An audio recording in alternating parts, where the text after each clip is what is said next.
Hola a todos, soy Juan Pablo Borda, soy docente de salud mental y psiquiatría de la Universidad Alexander von Humboldt y en esta clase hablaremos sobre la primera parte del examen mental que es porte, apariencia y actitud. Pero antes de pasar a discutir estos aspectos del examen mental es muy importante tener unas palabras sobre el examen mental y el rol que juega en la historia clínica. Es muy importante que tengan en cuenta que en psiquiatría, a diferencia del resto de las ramas de medicina, todavía en el momento no tenemos exámenes paraclínicos que nos permitan orientar o definir un diagnóstico. Y en ese sentido, el ejercicio clínico de desarrollar una buena historia y un examen mental detallado es fundamental para proponer una impresión diagnóstica y para orientar el tratamiento de las personas porque es el único elemento que tenemos, ¿sí? Entonces, es fundamental que hagamos un examen mental lo más detallado posible. Sin embargo, también es preciso señalar que el examen mental por sí solo no vale mucho si no está acompañado de una muy buena historia clínica con una muy buena enfermedad actual. Porque el examen mental es como una foto de lo que estoy viendo en este momento cuando estoy valorando un paciente,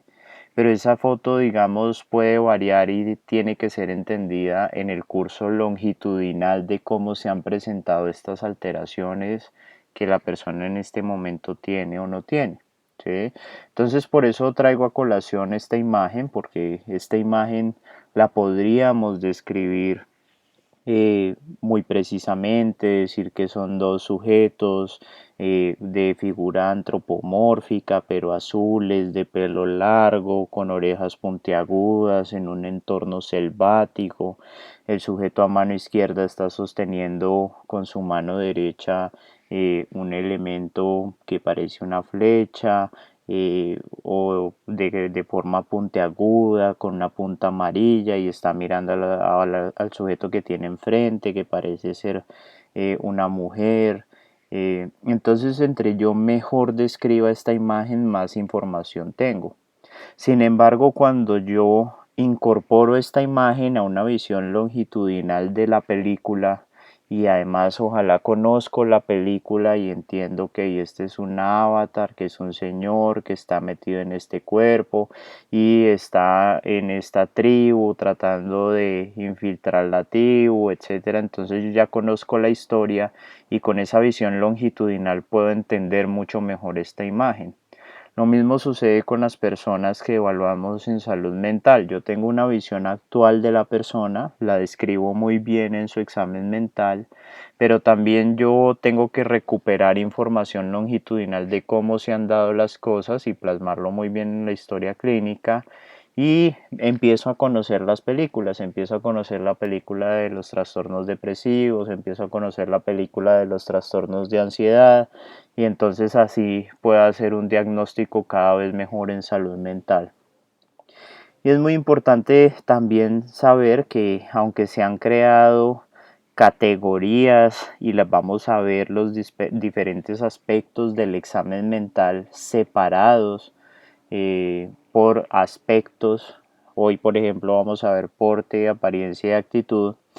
pues el examen mental es de una misma persona y por eso tiene que tener una correlación, porque es una misma persona que yo estoy describiendo desde diferentes aspectos, entonces los aspectos tienen que tener sentido y se tienen que relacionar de manera adecuada. Si yo describo que una persona está enlentecida en sus movimientos, seguramente también está enlentecida en la manera en que piensa y seguramente también está enlentecida en la manera en que habla. Entonces yo no puedo describir a una persona como enlentecida en sus movimientos, pero con un pensamiento rápido, con un lenguaje muy rápido, porque eso no cuadraría. Ahora, si hay esa divergencia y en algunos aspectos pareciera que está enlentecida y en otros está acelerado, pues lo describo, pero en el análisis explico que yo creo que está esa divergencia o esa contradicción y que posiblemente esa contradicción se debe a esto y a esto y a esto. pero en general, en principio, el examen mental debe correlacionarse porque es una misma persona que está presentando una misma realidad, y si yo describo a la persona con ideas depresivas, pues en su afecto debe tener un afecto triste, ¿sí? En principio, entonces es muy importante que tengan en cuenta estas relaciones porque vamos a ver el examen mental de manera fraccionada, pero ustedes deben integrarlo y deben formar una única visión de la persona, una única descripción de la persona con los diferentes elementos. Ahora, en el tema del porte, la apariencia y la actitud, esta parte del examen mental muchas veces es pasada muy rápidamente y descrita, digamos, muy escuetamente en las historias clínicas,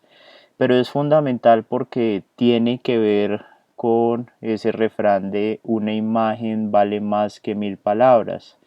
Y quizás a eso hace referencia esta parte del examen mental. Es esa primera imagen que tenemos cuando la persona entra al consultorio y en una primera observación nos dan ciertas impresiones de esa persona, y eso es lo que tenemos que describir en esta parte del examen mental. Entonces vamos a ver una serie de imágenes. Eh, Voy a darles un ejemplo de algunas cosas que ustedes pueden observar y describir, y también teniendo en cuenta la información que vimos en la clase anterior sobre cómo estamos en salud mental, cuáles son las patologías más frecuentes, pues junto con el porte, la apariencia y la actitud nos permiten dar una primera orientación diagnóstica. Aquí vemos un niño aproximadamente de 10, 12 años, de sexo masculino, ¿sí? Con una mirada fija, con unas facies un poco tristes, una expresión facial un poco triste, en un entorno donde impresiona que hubiera como bajos recursos socioeconómicos. Vemos los ladrillos atrás de la casa mal terminados, la ropa que utiliza el niño pues da la sensación que no es la más nueva, ni es la última moda, ni es la mejor calidad. Y podríamos decir que un niño de 10 años o que está apenas empezando la adolescencia, hombre, en un entorno psicosocial de vulnerabilidad y de pronto pobreza, pues tiene una predisposición a presentar trastornos de ansiedad por un lado, decíamos en la encuesta nacional de salud mental, o trastornos del comportamiento por el otro lado, que seguramente en los niños es mucho más frecuente y que asociado a un entorno de vulnerabilidad psicosocial, donde hay más consumo de sustancias psicoactivas, más disponibilidad de sustancias psicoactivas, lo pone en riesgo. Y uno podría pensar además que con esa vulnerabilidad psicosocial de pronto hay más riesgo de presentar una disfunción familiar, discusiones en la casa, violencia intrafamiliar, lo cual lo pone aún en más riesgo en su salud mental. Entonces fíjense cómo con una sola imagen podemos recoger toda esta información y todos estos detalles que nos permitirían tener unas primeras hipótesis diagnósticas, ¿sí? En general, en el porte y la apariencia y la actitud describimos el contacto visual que tiene o no tiene con la persona, describimos su autocuidado y su vestimenta, si es adecuada, si no es adecuada, si está arreglado o no está arreglado, y la actitud que tiene en la entrevista. Aquí por otro lado podemos ver a un sujeto adolescente de sexo femenino, afrodescendiente, que tiene una mirada hacia el piso, hace poco contacto visual, tiene una postura y unas facies de tristeza, tiene un buen autocuidado, se nota, fíjense que por la imagen se nota que la condición socioeconómica de esta adolescente es distinta al del niño que estábamos viendo anteriormente. Y con esta información, pues podríamos pensar que, lo decíamos en la encuesta nacional de salud mental, los adolescentes tienen trastornos de ansiedad, siendo la fobia social el principal trastorno durante la adolescencia. Estas dificultades en la interacción social favorecen una baja autoestima, favorecen síntomas depresivos. De todas maneras, esta es una persona afrodescendiente y en el mundo y en Colombia existe todavía elementos importantes de racismo, de exclusión social, que también favorecen esa ansiedad y esas dificultades en la interacción social y esa baja autoestima. Entonces podríamos sacar todos estos elementos de esta descripción. Supongamos acá que Tulio, el señor de enfrente con la cachucha, es nuestro paciente y esta es la cola en la EPS.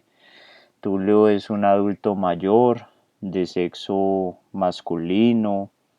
Lo vemos con un adecuado autocuidado.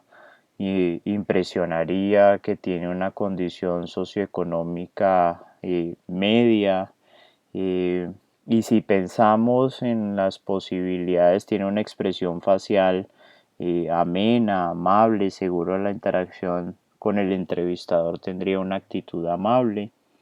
Entonces, si pensamos sobre las posibilidades por las que esta persona puede estar consultando a psiquiatría, pues decíamos, el trastorno depresivo en el adulto mayor es muy frecuente, pero pareciera que no es el caso por su cara tranquila, relajada, amable. Y otro de los problemas muy grandes en salud mental por los cuales consultan los adultos mayores son por las demencias, por ejemplo, por la enfermedad de Alzheimer. Y los pacientes con enfermedad de Alzheimer se presentan con una anosognosia de su enfermedad. Dicen, doctor, yo estoy muy bien, yo no tengo problemas de memoria, yo me acuerdo de mi número de cédula, yo me acuerdo de cuáles son las capitales de los departamentos de Colombia. Entonces podríamos pensar que de pronto este señor está consultando, traído por su familia, por problemas de memoria que podrían ser uno de los problemas más frecuentes en un adulto mayor de sexo masculino de la edad de esta persona.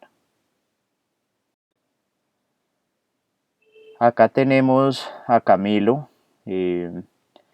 Y supongamos que Camilo va a consultar a psiquiatría, entonces, pues Camilo es un adulto joven de sexo masculino, de una condición socioeconómica seguramente impresiona media alta, bastante musculoso, fornido, con una actitud eh, digamos, un poquito prepotente, ¿sí? Y ya eso nos da un perfil para pensar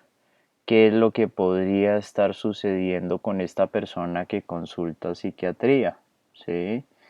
Y podríamos pensar en que al ser un adulto mayor, al ser un adulto joven, perdón, ¿será que está consultando por una depresión? Puede ser que de pronto su ego, que está muy grande y muy cultivado por medio de su apariencia, al vivir una frustración, al que no le vaya tan bien en la universidad como quisiera, a que lo rechace una mujer, podría, digamos, llevarlo al otro extremo y pasar de ese extremo de prepotencia y de un ego muy alto a la depresión, podría ser. Decíamos que ese es uno de los problemas más frecuentes, ¿sí? Eh, pero seguramente es un paciente que no impresiona, por ejemplo, que tuviera una esquizofrenia, eh, por ejemplo. Entonces, esta descripción inicial nos permite pensar en posibilidades y vamos a comparar a Camilo con el siguiente personaje. Este es Raúl y entonces Raúl se encuentra parado en la esquina del servicio de urgencias y nos dicen, doctor, este es un paciente que es remitido para psiquiatría. Y vemos Raúl parado así como está parado. Entonces Raúl es un adulto, aproximadamente de 30 a 40 años, de sexo masculino, ampliamente tatuado en todo su cuerpo, con una actitud desafiante, ¿sí? Y eso nos indica ciertas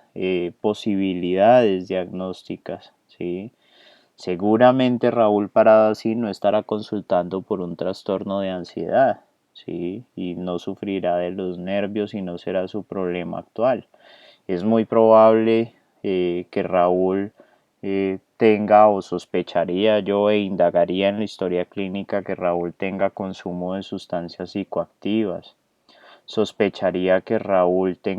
esté involucrado o haya tenido conductas antisociales, conductas delictivas, conductas de heteroagresión, de pronto podría tener impulsividad y seguro sus problemas de salud mental están más asociados con esas conductas externalizantes, les llamamos, de consumo de sustancias, de agresividad, de impulsividad frente al malestar emocional. ¿Sí?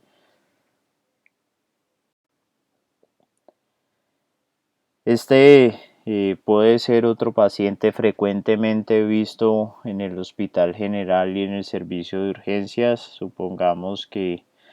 alguno de ellos es el Brian y eh,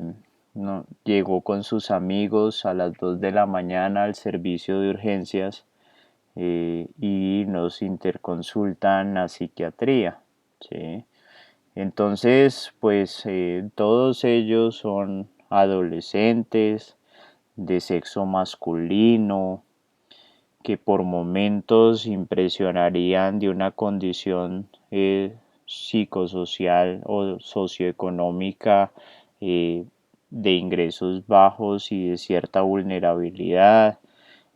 que posiblemente están en entornos donde hay una alta disposición de sustancias psicoactivas y donde frecuentemente hay expresión de conductas antisociales y de conductas delictivas y seguramente puede estar en el servicio de urgencias con un riesgo de una intoxicación a una sustancia,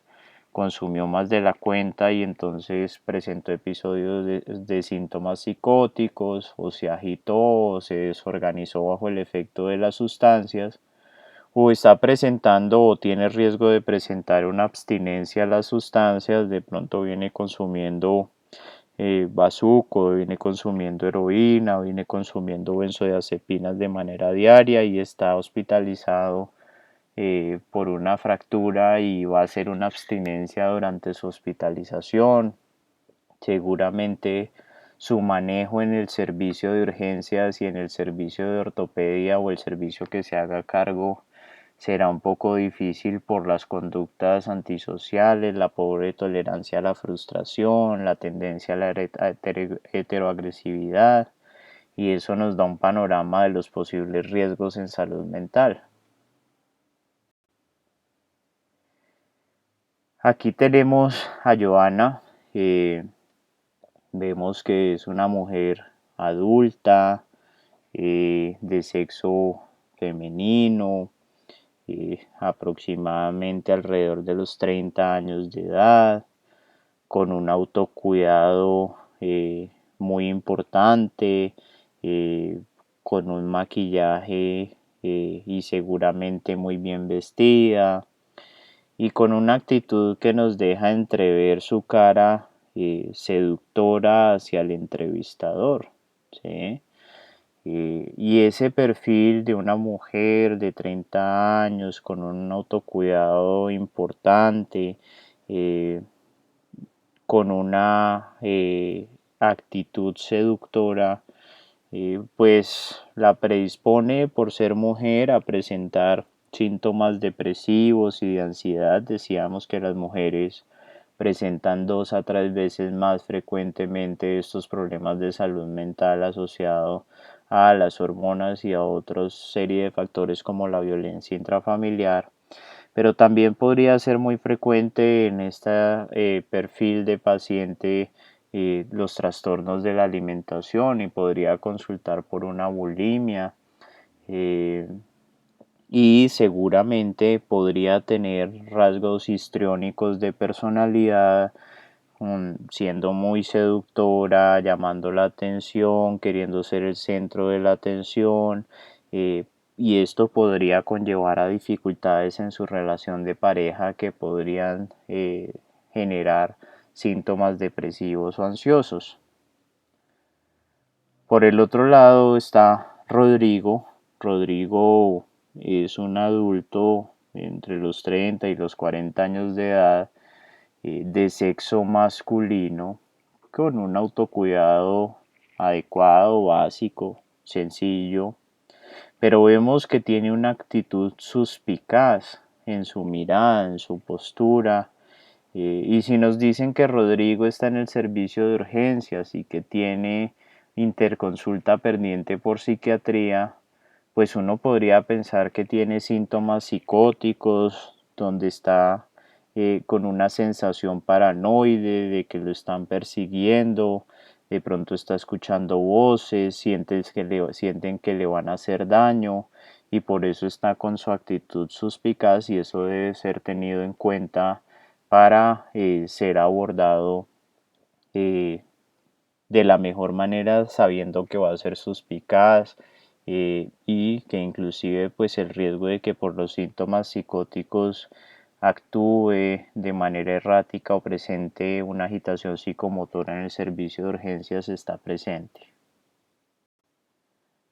Esta imagen la traigo porque es fundamental, teniendo en cuenta que el examen mental, como lo decíamos, es solo una imagen del momento. Es fundamental también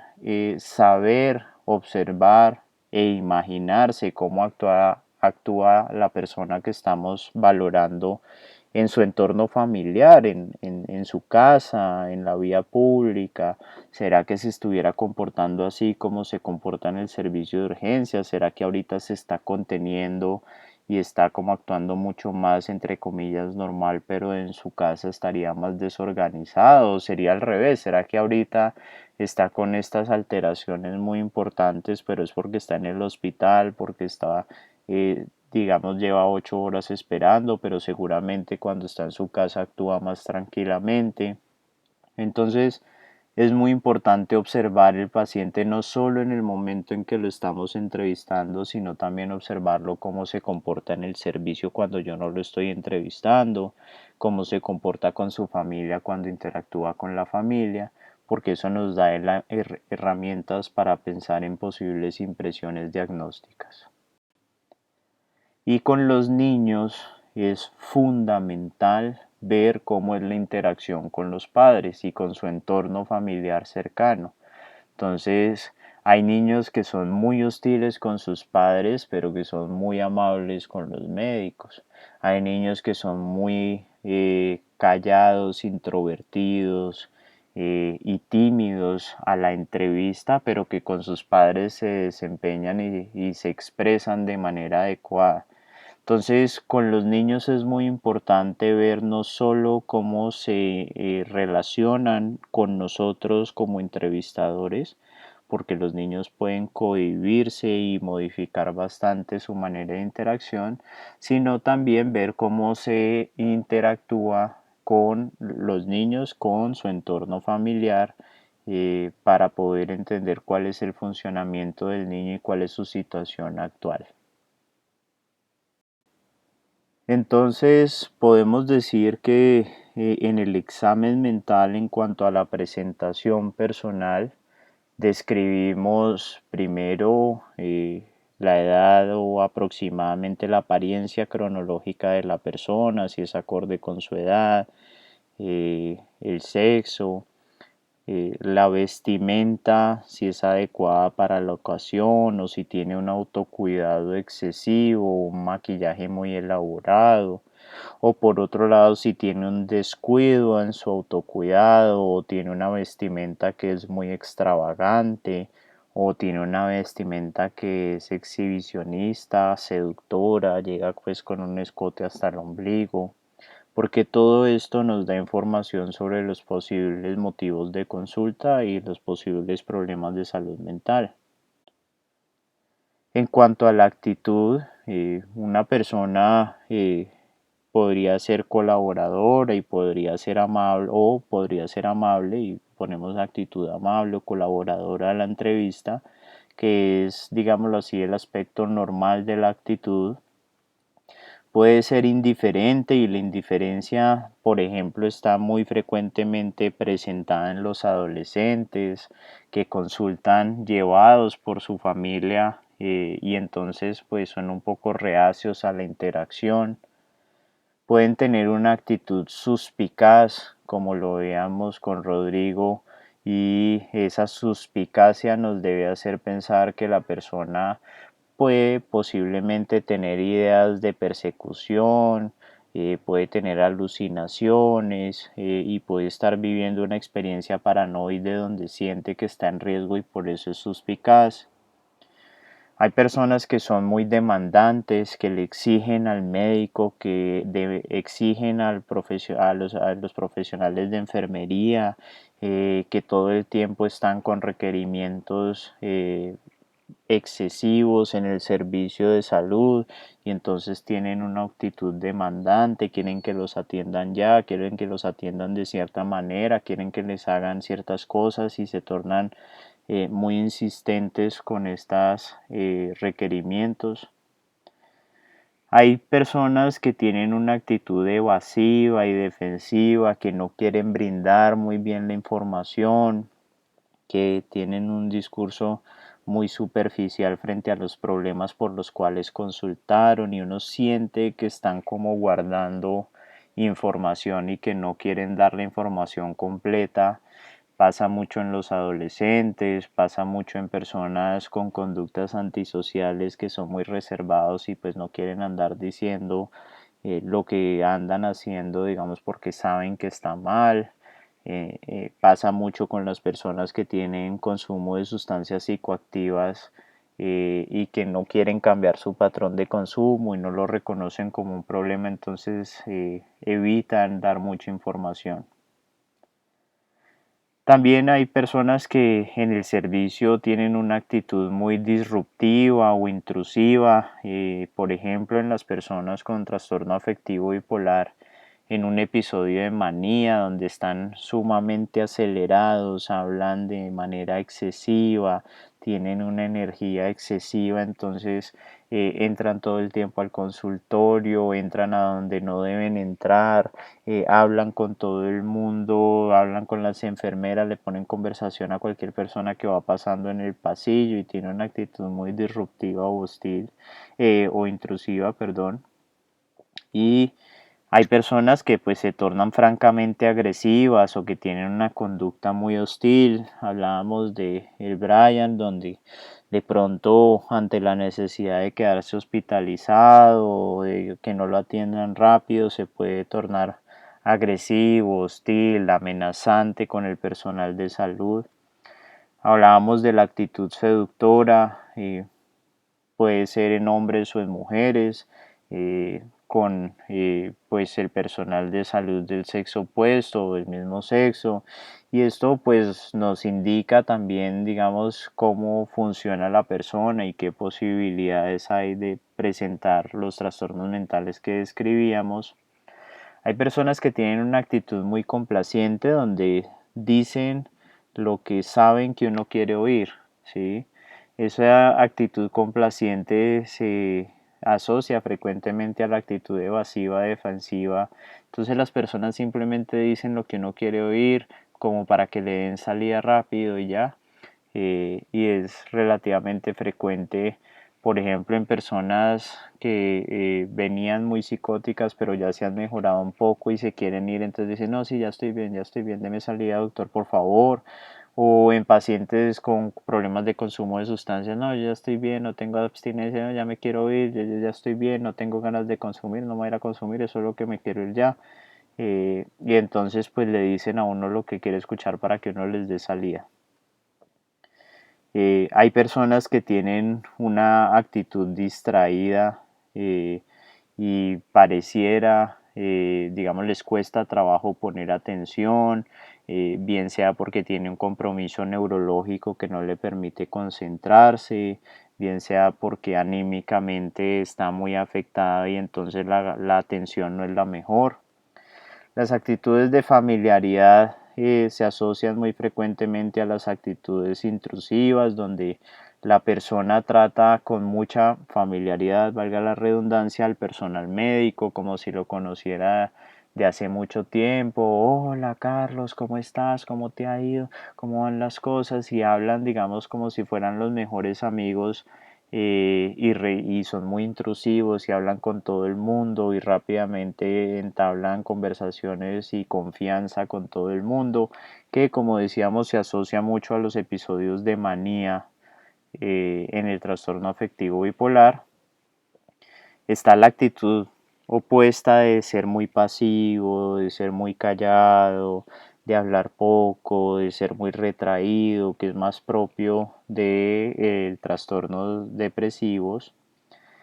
La actitud dramática muy frecuentemente también se asocia a una actitud seductora y son personas que uno siente que están sobre reaccionando frente a las circunstancias que están comentando y que son eh, en extremo expresivas y muestran su situación como mucho más conflictiva de lo que es.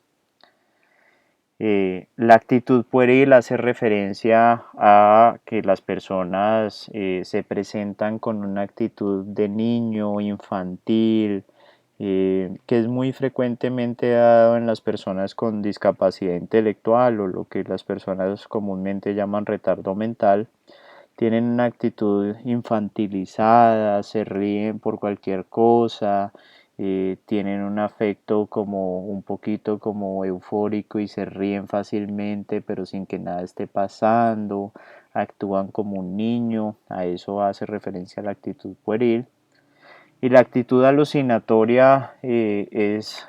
muy importante en los pacientes con episodios o síntomas psicóticos donde la persona está respondiendo a estímulos que no están en el ambiente. Entonces uno ve a la persona como si estuviera escuchando voces eh, o interactuando con otra persona que no está ahí en el entorno, entonces pues uno ve que la persona está teniendo alteraciones sensoperceptivas con alucinaciones, bien sea visuales o auditivas, y que está respondiendo a esas alucinaciones, entonces uno lo describe con una actitud alucinatoria. Finalmente, algunos aspectos adicionales que es importante describir, la postura de la persona, si es una postura desafiante, como lo veíamos en algunas imágenes, o si es una postura más depresiva, encogida, retraída, qué tanto contacto visual hace la persona, es una persona que evita el contacto visual, que mira todo el tiempo al piso, o es una persona que tiene un contacto visual directo y constante, bien sea desafiante, bien sea seductor, o hace un contacto visual adecuado. La conformación física, pues veíamos a la persona que iba muchísimo al gimnasio y pues digamos con un trabajo en su físico excesivo, me parece a mí, digamos, y muy importante, o hay personas que en su conformación física se ve que pues no se cuidan en su alimentación y que son sedentarias y que son obesas, o hay personas que vienen con un deterioro generalizado de su conformación física y con una desnutrición muy importante, por ejemplo, personas que están muy comprometidas por el consumo de sustancias psicoactivas, que llevan varios meses en condición de calle, pues tienen un deterioro en su condición física. Las cicatrices es otro elemento importante, las cicatrices en los antebrazos que indican que la persona ha hecho cutting y que posiblemente tiene síntomas depresivos, o que tiene en las muñecas cicatrices por intentos de suicidio, o las cicatrices en los pacientes con conductas antisociales donde les han hecho laparotomía, toracostomías en ambos lados, puñaladas tienen en diferentes partes las cicatrices, pues eso nos da una indicación de cómo funcionan las personas. Y finalmente, en el caso de las intoxicaciones por sustancias, llega la persona con pérdida de la conciencia, o en el caso de problemas asociados al consumo, es muy importante ver si la persona tiene venopunciones, porque esto nos indica que las personas están utilizando sustancias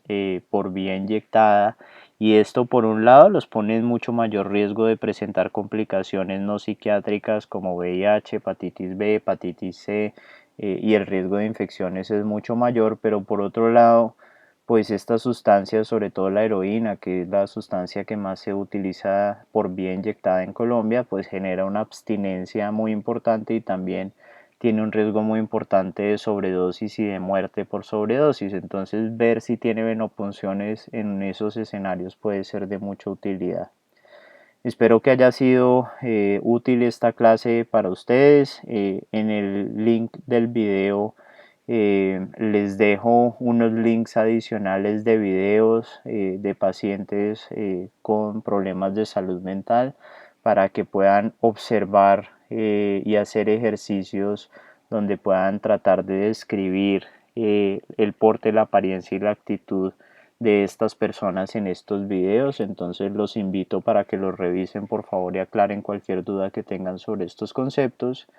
Y aunque los videos están en inglés, para este caso no importa, y pónganle simplemente silencio en el audio, porque precisamente lo que queremos es ver todo lo preverbal, cómo interactúa la persona, cómo es su contacto visual, cómo está vestido. Entonces, pues pónganlo en silencio y hacen el ejercicio en silencio y piensen qué tipo de problema de salud mental podría tener. Muchas gracias.